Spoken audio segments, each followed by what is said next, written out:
And that brings us to our second most important character, which is Dr. John Watson. So we already know that Dr. Watson is very important because he is the narrator of the story. So arguably he is the person or the character in the story that the reader aligns themselves with most closely. They see the world through his eyes, they learn things at the same time as he does. So as a character, him and the reader are quite connected. We develop that pseudo relationship with Dr. Watson, arguably to a greater extent than we do with Sherlock Holmes himself.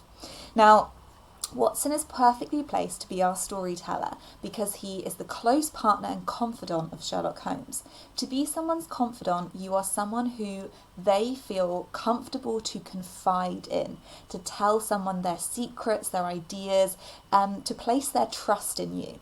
So we understand that Dr. Watson is a trustworthy person, is a patient person, is a good listener. And he is Holmes's closest, but arguably only friend. He's the only person within the novels and within any of the stories that Holmes seems to kind of continually respect, particularly enough to keep around. So Watson shapes the stories for the readers, and he demonstrates everything through this first person narrative. Now, details about Dr. Watson that are important. Well, he is interestingly from a sort of new middle class. If we think about our Victorian class system that we looked at yesterday, Dr. Watson is certainly not from the very, very affluent gentleman status. He's risen to this status of new middle class because through his education. So he's very intelligent, he works hard, and thus he has been successful in his occupation. However, he is not an affluent man, he is not a very well-to-do gentleman. In fact, he is described as an army surgeon with a weak leg and a weaker banking account. So he's been injured while he was in the war. He served in the war helping out within his capacity as a doctor. So we know that he has lots of experience with conflict, that he will probably be bringing those experiences into these sort of criminal activities. He probably doesn't scare as easy, he's probably quite heroic. But he's also been harmed, he's been physically injured by the war, so he might be carrying some of that with him as well, sort of psychologically as well as physically.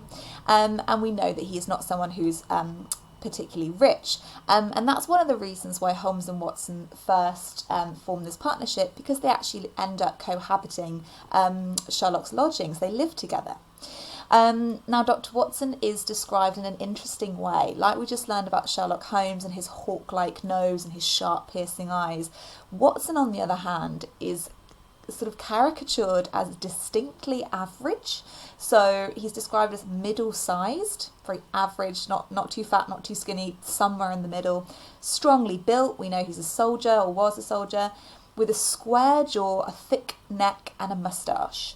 So he's kind of conventionally masculine. He has these very, very typical, traditional, conventional masculine qualities. He looks very much like a typical man.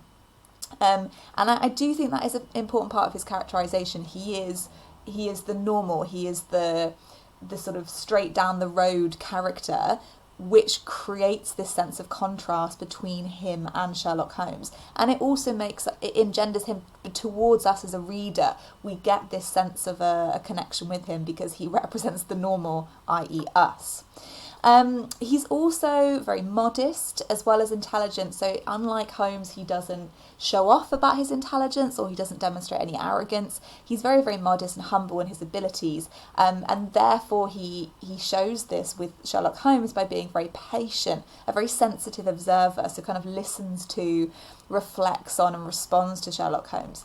Interestingly, in a lot of the adaptations, John Watson is a little bit more feisty. He kind of answers back to Sherlock a lot more. They have a little bit more of a sort of relationship built on kind of banter and frustration on Watson's part. But sort of traditionally within the stories, he is a patient character. He's sensitive to Holmes's needs. And he's somewhat happy to play the slightly foolish friend, to be wowed by Sherlock himself, because he presents himself as no match to Sherlock's wit and intelligence. So in many ways, Watson is presented as the foil of Sherlock. Remember, a foil character is a character created by the writer in order to create a sense of contrast, which emphasises certain qualities. So the modesty of Watson emphasises the arrogance of Sherlock Holmes. The eccentricity and oddities of Sherlock emphasise the kind of normality and average nature of Watson. So they kind of complement one another with those character traits. So we could say that Watson is a sympathetic, friendly foil to Sherlock Holmes. And then one more detail that's significant for our particular novel is that during the series, after the first novel, A Study in Scarlet, Watson and Holmes actually drift apart because Watson gets married. And this kind of puts a barrier in between their friendship briefly.